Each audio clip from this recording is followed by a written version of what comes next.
Hey guys, and welcome back to Sailing with the Jameses. We're Sam, myself, Kate, and our 4-year-old daughter, Charlie. For the past 4 years, we've been living full-time on a sailboat, sailing, traveling, and exploring some pretty incredible places. And now we're stepping into a brand new chapter.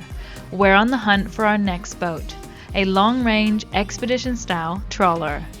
Last year we came very close to buying a 78-foot ex-commercial prawn trawler over in Western Australia. We had huge plans to convert her into our next liveaboard, but we hit a big roadblock with insurance. So now we are back on the hunt.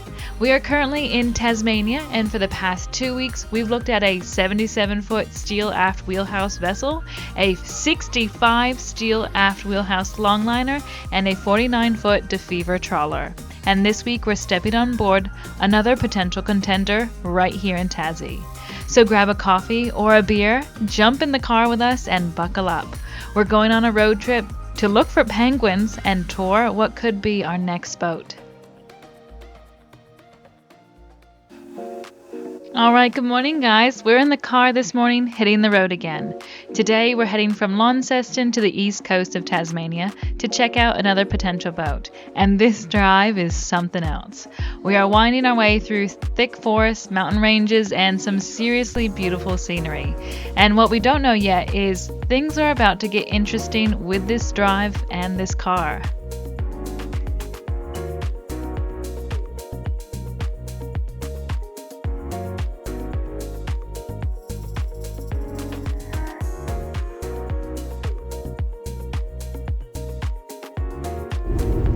Oh, he's clearing the branches. Yeah. Wow, it's forestry. So why are they cleaning the forest? They're harvesting wood. It's like a forestry. That's why the trees are all in rows. So yeah, they'll plant them again and then let them grow. Why? They make money because the timber makes furniture and paper. When we go to Bunnings, all the log stuff there. Oh, and is that because is the leaves falling off too? Yeah. Oh. I didn't know that.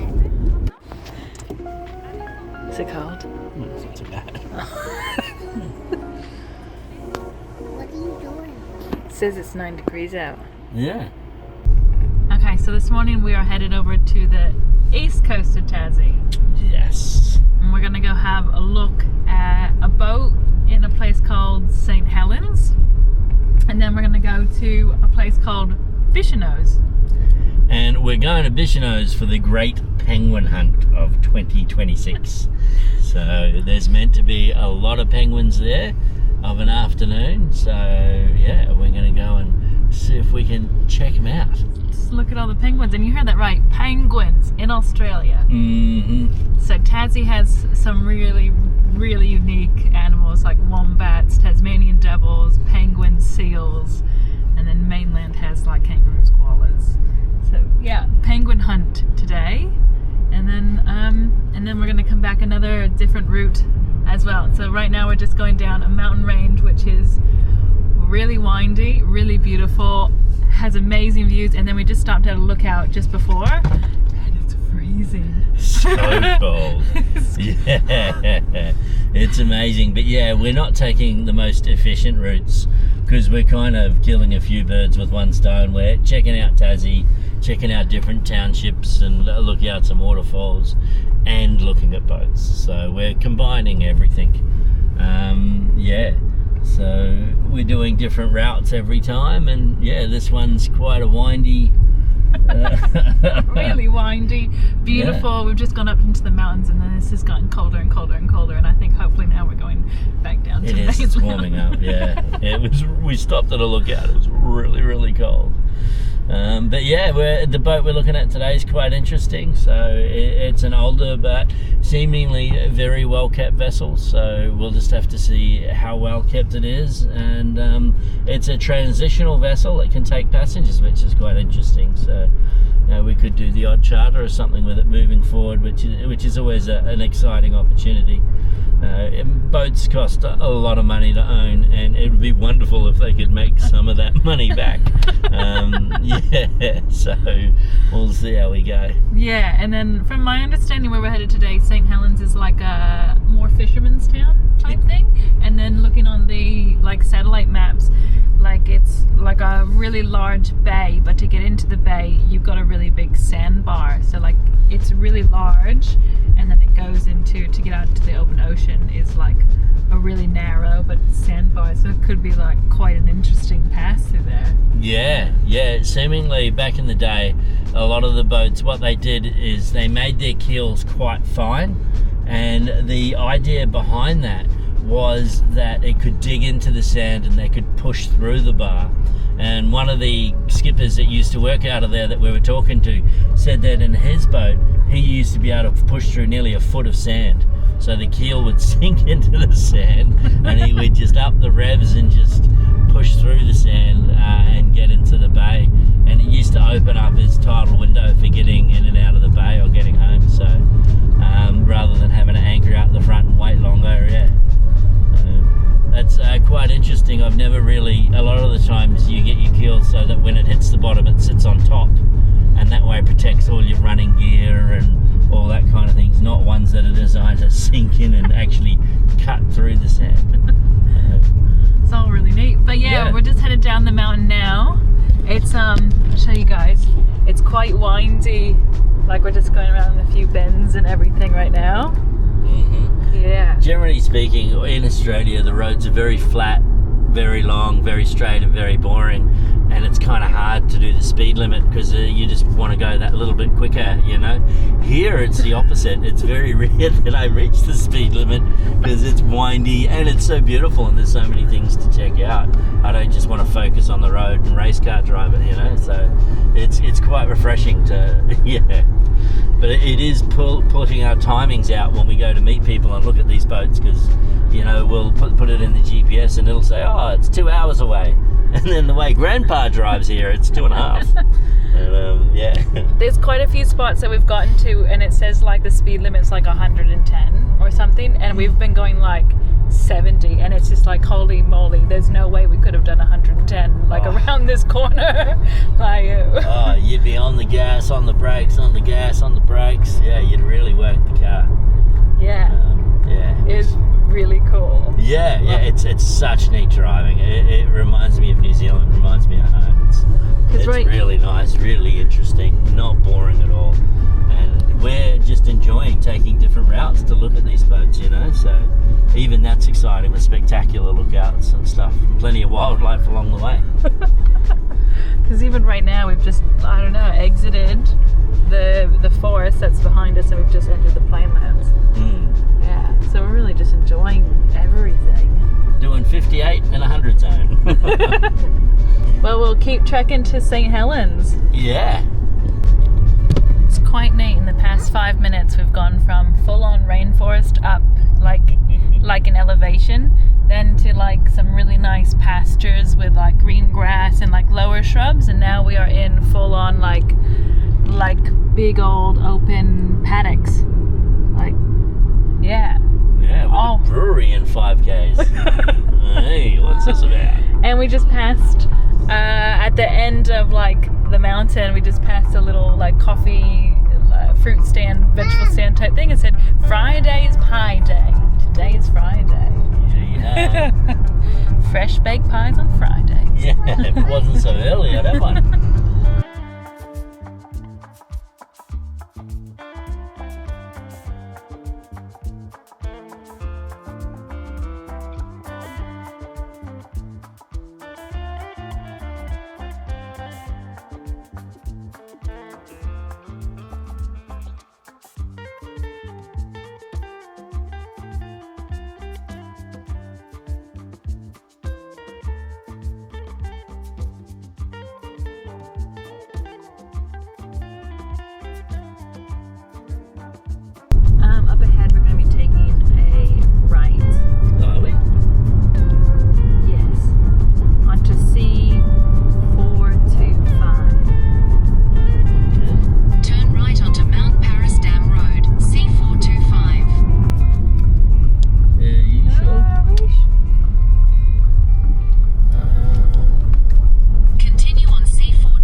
kilometers and then we'll take a ride. Yeah, how's that? Major highway.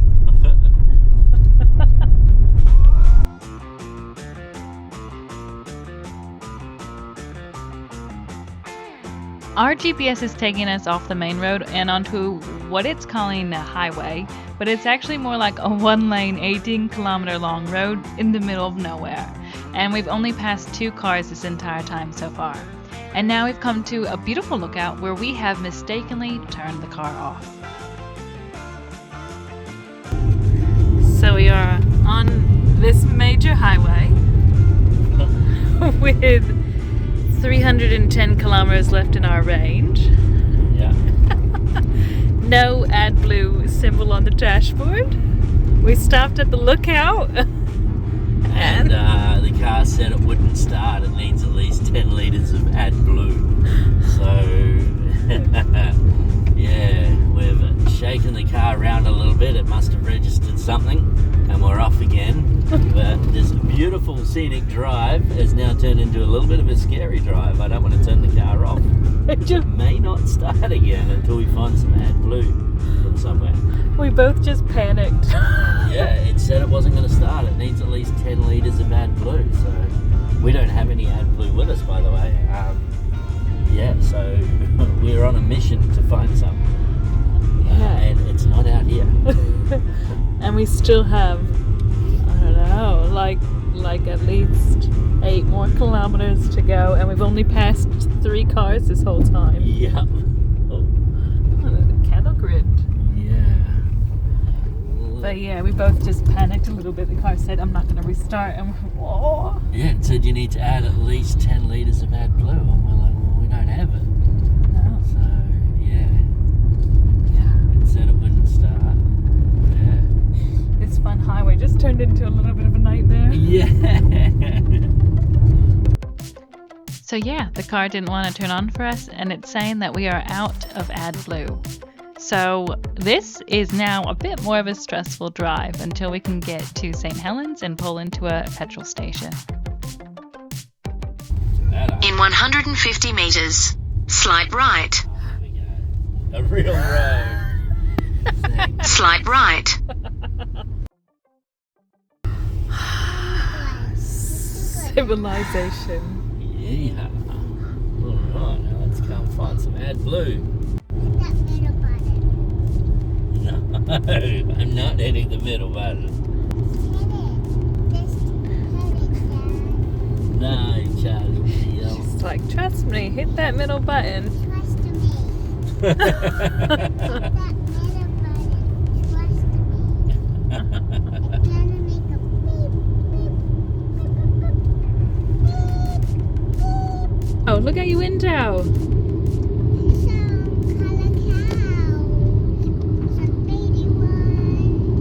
So right now we cannot stop the car. We are on this really winding, beautiful, scenic drive with lots of lookouts. And we cannot stop the car because otherwise we're pretty afraid the car won't turn back on at this point. Bloody AdBlue. Yeah. The monitor doesn't even say anything about AdBlue. We just had to play with it. Yeah. Well, hopefully you'll be able to get some at the next service station. Yeah, we just had a little bit of scare at the stoplight back there for some road works. But I think the engine just turned off and the car stayed on, so that was a little different. But no stopping. If you like a view, look at it through your window and there's no stopping.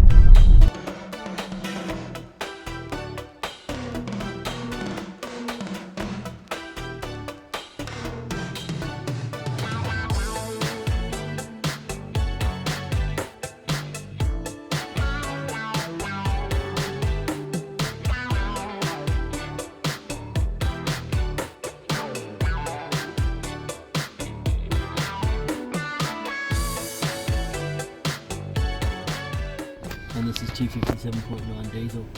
Oh, awesome. AdBlue and diesel right next to each other. Oh. Brilliant. Now we can turn the car off.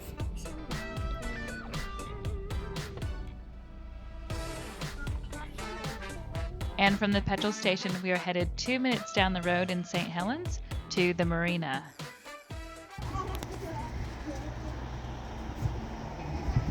Alright guys, we have made it to the boat inspection.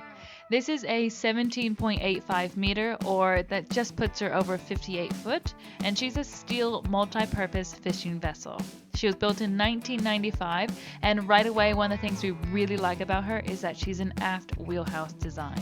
From our perspective, it just makes a lot of sense for an aft wheelhouse, especially when you're in rough weather.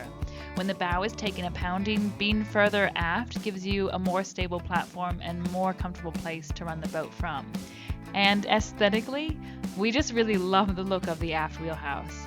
And let's give you some stats on fluids. She carries 7,000 liters of fuel, 4,000 liters of fresh water, which is huge for range and off-grid capability, and that's something that is really important for the kind of cruising we're looking to do. And we're going to start forward and make our way aft. Up at the bow, she's got a solid anchoring setup. Nice and simple, heavy duty, built for real working conditions. And one thing that we really like is that there's no need to flag the chain manually. It just feeds straight down into the anchor locker, which makes anchoring that much easier and safer for us, handling it short-handed as a two-person operation. Moving aft, there's a 4-berth cabin accessed from the deck through a hooded hatch. And something that we thought was really clever is the cofferdam has been converted into a shower. How clever is that? It's such a smart use of the space and actually works really well, especially on a vessel like this where practicality matters. Just after the forward cabins, on deck we've got the fish holds and the freezer spaces. There are 2 circulating tanks, one at just over 9.5 cubic meters and another at 5 cubic meters, plus 2 freezer rooms at 2.5 cubic meters each. Right now they're set up for abalone fishing, but this is where our minds start racing a little bit because we see a lot of potential here. These spaces could be transformed into a full workshop, additional cabins and office space, or even massive storage for kayaks, paddleboards, or even scooters. And with a high ebb on deck there, getting gear in and out would actually be really easy. So our minds are racing right now at the potential of these holds.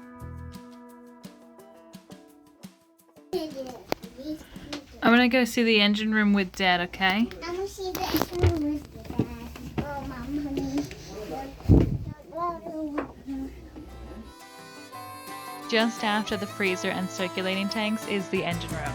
She has a 360 horsepower Doosan main engine, which is only a few years old and really fuel efficient. The engine room is also really spacious and well laid out, and it's got easy access to it through the wheelhouse floor. Up above the engine room is the wheelhouse, and this space we really like. It has great visibility, a nice seating area, and one thing I really love about it is that it's got a toilet and shower right there, which is super handy when you're underway. You don't have to duck down below to use the toilet, it's all just right there in the wheelhouse. And then just down the stairs heading aft, you've got the accommodation and galley, which makes the layout really functional for living aboard. The galley and the cabins are really close to the wheelhouse, which I really like. And then on the aft deck, there's a large shaded deck area with a barbecue setup. And this is where we can really picture ourselves hanging out at sundown, having barbecues at anchor, cooking up dinner, jumping in for a swim, and hanging out here as a family. It's got a really nice balance of being a working vessel, but also somewhere you could absolutely live comfortably. And what we're really looking for is the potential of turning her from a working vessel into a private cruising vessel.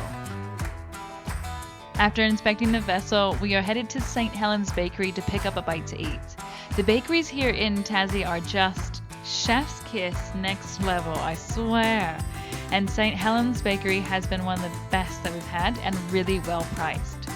Did you guys know St. Helens is actually Tasmania's largest fishing port on the East Coast, and it's known for its seafood, especially crayfish and abalone, which was the type of fishing vessel we were just on. From St. Helens, we continue south towards Bicheno, and this stretch of coastline is seriously stunning. It's rugged cliffs, turquoise water, and a really classic Tassie wild feel to it. As we roll into Bicheno, we're taking a bit of a scenic drive through the town before heading down to what's called the Lobster Shack. And as we roll into Bicheno, we're going to take a bit of a scenic drive through the town before heading down to what's called the Lobster Shack. And this place is pretty iconic. It's really well known for fresh local seafood straight off the boats, and it's been a bit of a go-to spot for both locals and travelers for years. And while we're here, if you check out the rocks, you might see some seals and penguins hanging around, which is so cool. So we saw seals and penguins while here, and it's such a cool spot. And we're gonna grab a bite to eat, soak it all in before it's time to hit the road again before dusk hits. Okay, so we just left Bicheno, which is the place that had the penguins and the seals. We got some fish and chips, and now we are on our way back to our accommodation in Launceston. But on our way back, we're going to have a debrief with you guys about the boat we just saw, and yeah, just go over what we liked about the boat. Black steel hull, aft wheelhouse. It's being used in commercial use at the moment. Yep. I like the look of the boat. I think that's really good. Yeah, the aft wheelhouse style. The engine's not that old too, so it only had just over 3,000 hours. 3,003, I think, when we were on it.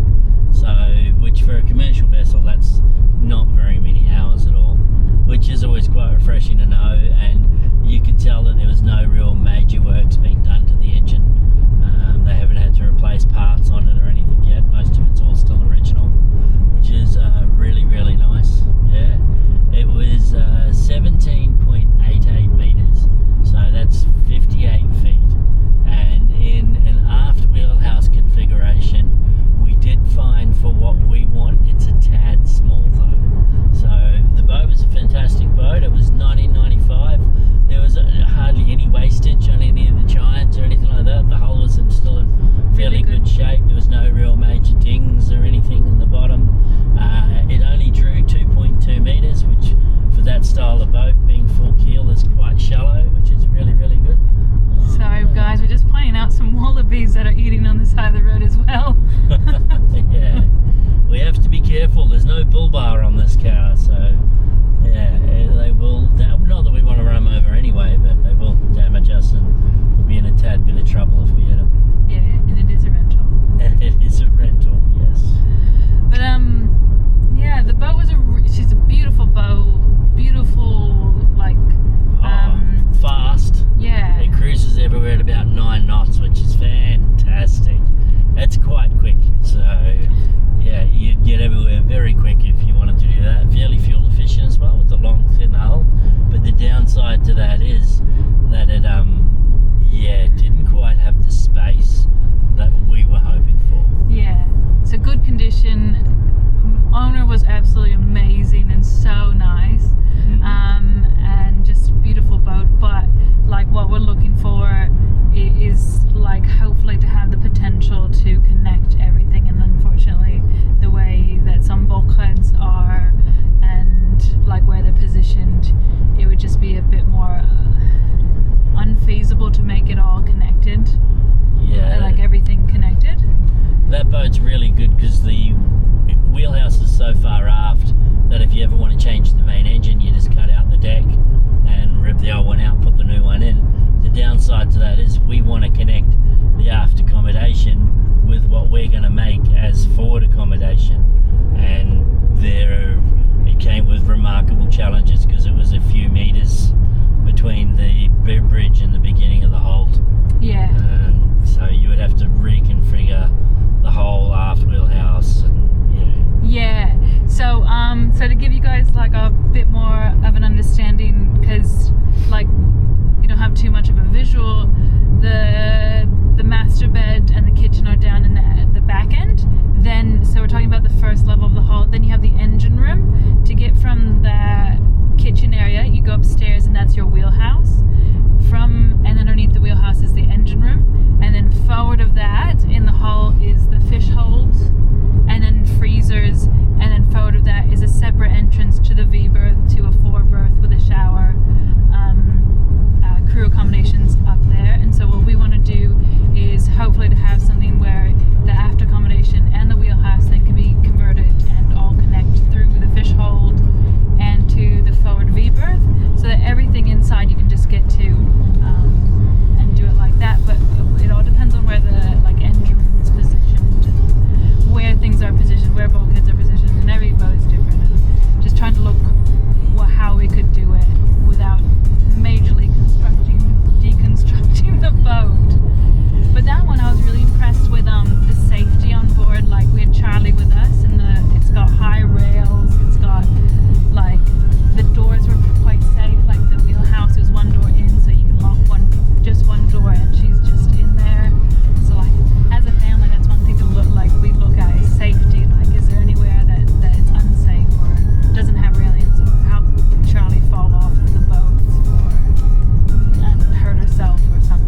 boat, just wasn't our boat.